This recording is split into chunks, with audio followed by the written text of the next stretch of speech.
Makadyo. Tigas na lang, maganda ilas eh. Hindi mo batang. Uy, tapos na kayo kumain. Magmantay na kayo sa labas. Opo.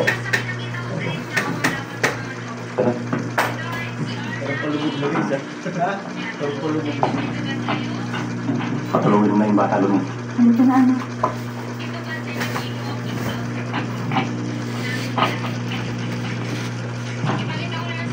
Ramon, Tito.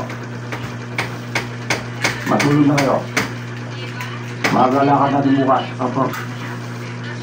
Sige.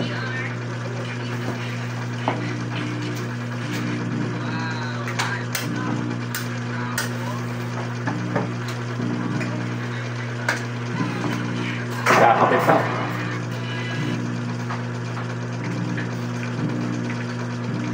Tuloy ang alis natin bukas gabi.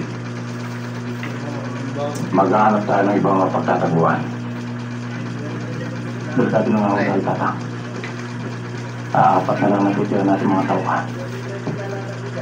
Hindi na tulad ng araw. Hindi natin magbilang ang ating mga talusunod. Maging sa mga baryo. Kaagapay natin pagmamalasakit ng mga maliliit.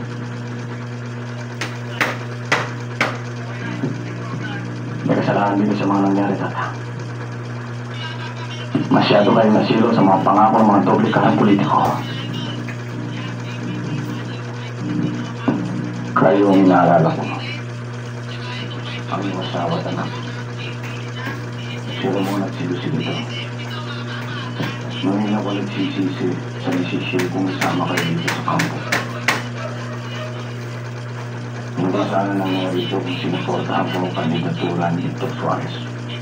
Pumapos ka pa dyan, ha? Hindi mo gagawin ang tata. Tapat mo pa. Hindi tayo ng konsensya. Nasuportahan ng isang taong nagpapahirap sa mga bibig.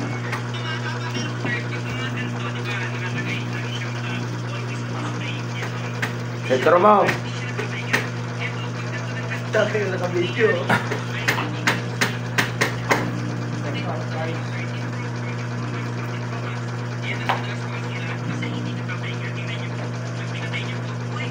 Alam ko nga kang si Suarez. Yan ang asal niya. Asal hayop. Laging gutom. Laging nakasakmal sa lalamunan ng mga taong malilina. Nabalitaan mo ba yung nangyari sa baryo Maliba? Isang babae nagpakamatay dahil sa hayop parang di mo nangyari. Iwasang dito ko yung tatang nag para makabayad sa utang ng mga magulang. Lagi nililang.